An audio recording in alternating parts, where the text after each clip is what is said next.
Hello everyone, welcome to my 100th video, officially anyway.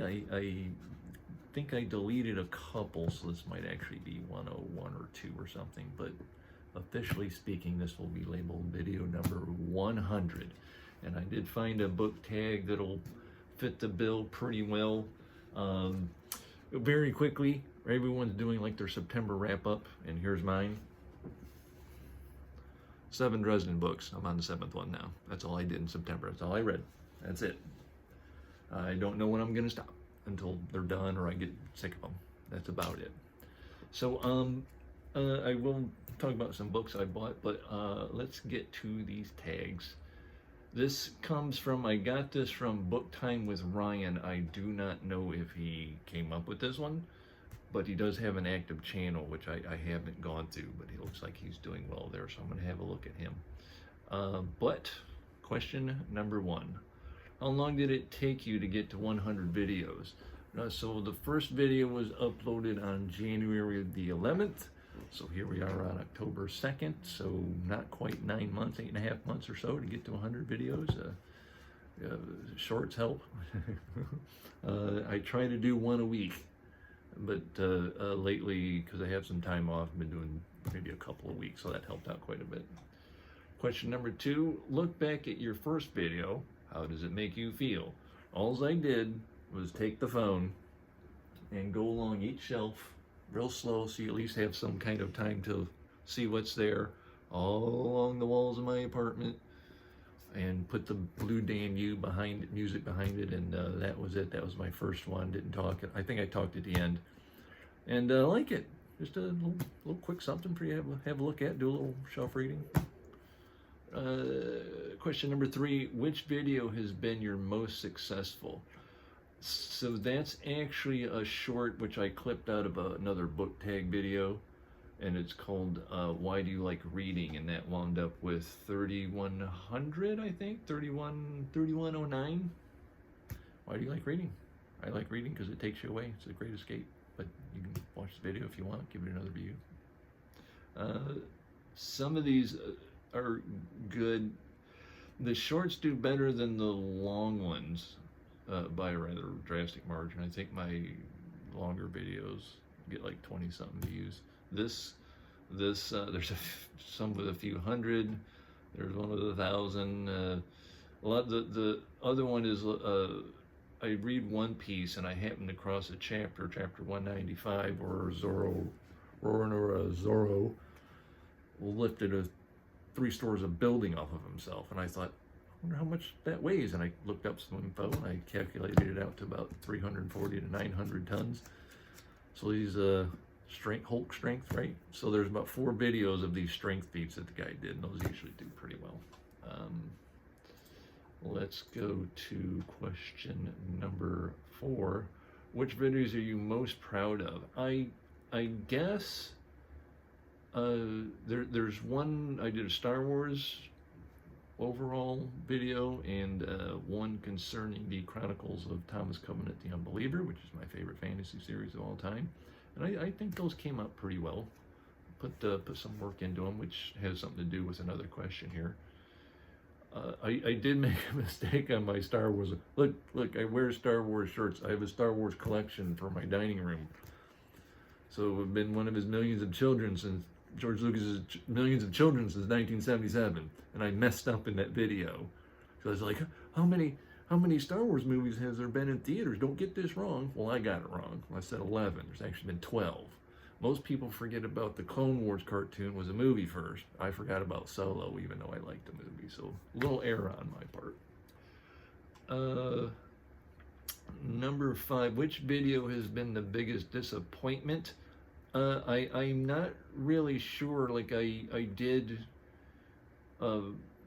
delete 1 or 2, and I don't really remember much about what they were, so they're not, I wouldn't even have a good answer for that.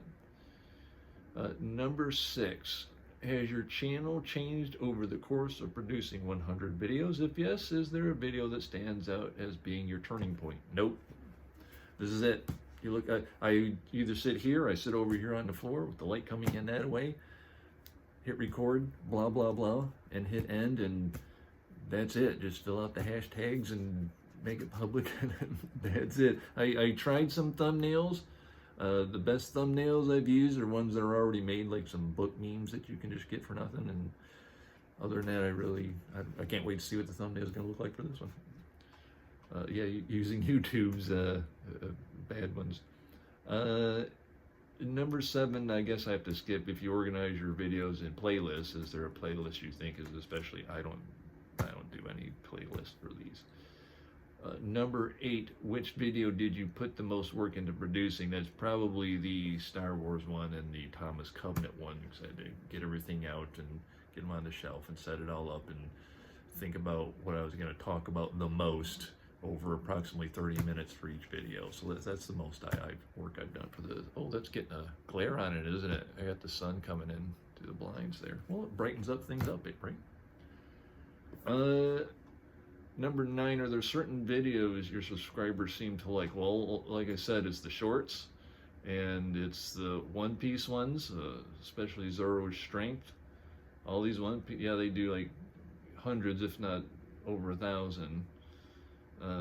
I got one I like about if a random omnipotent being picks you up and says, I'm going to put you in a fantasy world or science fiction world, which one should you choose? Always go for science fiction, because in a fantasy setting, you're not equipped. You don't have modern conveniences. You're not going to make it. You're not going to be on the road to Mordor with Sam and Frodo, like, ooh, I'm on an adventure, and then have to stop and be like, does someone have a spare rag on a stick? Because I got to run out, behind the trees here and go number 2. I'm not going to do it. You're not going to do it. So you take your science fiction world, because not only do you get your modern conveniences, but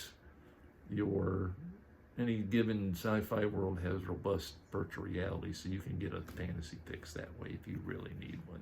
So answering the question, lots of shorts do very well that way. So that's number 9. This is the last one, number 10. If you could give a new booktuber one piece of advice for hitting 100 videos, what would it be? Well, specifically, I don't know. You just gotta keep doing them. Get in a habit, really. So I told myself at least one a week, and I was able to stick to it. Do that. If I a little alternate answer, make sure you get yourself a microphone so people can hear you properly, because I think everybody has to turn their volume up when they come to my videos in order to hear them properly. I just haven't gone out and got one. They're either excessively expensive, or I'm just being a little bit lazy about it, I have to admit. So that's all the prompts there. So when I bought recently, a little book haul real quick. This is Naomi Novik, Buried Deep, and Other Stories. So there's more than the ones listed on the back here. So this is a short story collection just out on the shelves. Very quickly, a mushroom witch who learns that sometimes the worst thing in the Sholomance can be your roommate. So we got a Sholomance book. That's the only thing of hers I have read is the Sholomance trilogy, which I loved. The start of the Dragon Corps in ancient Rome, after Mark Antony hatches a dragon's egg and bonds with the hatchling. A young bride in the Middle Ages who finds herself gambling with death for the highest of stakes. I like the sound of that. A delightful reimagining of Pride and Prejudice, which I have not read, in which Elizabeth Bennet captains a long-winged dragon. So we got some dragon writing going here. The first glimpse of the world of Abaddon, the setting of Novik's upcoming epic fantasy series, a deserted continent populated only by silent and enigmatic architectural mysteries. All right, so there we go. The Art Thief by Michael Finkel. So this is nonfiction. If I'm like 99% certain what this is about, is this guy who stole, it says on the back, $2 billion worth of art.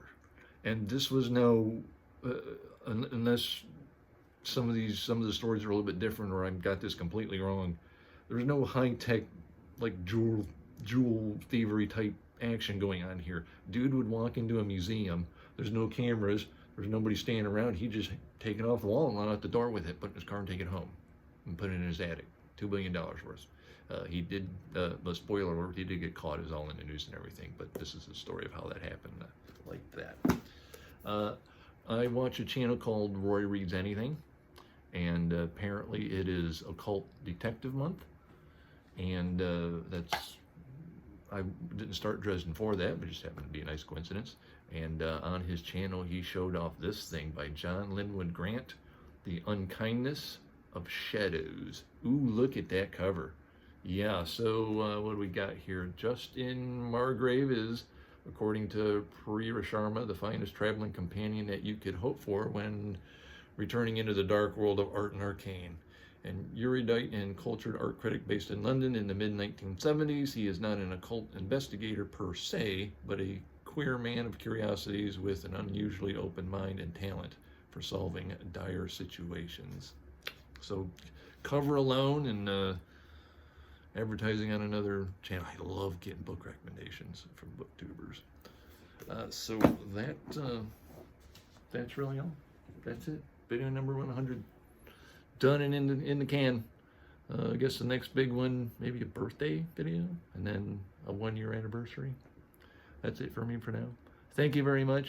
Thank you for coming here. 340 some subscribers now. Over 20,000 views. 100 videos. Yeah! Thank you. See you again next time. Bye-bye now.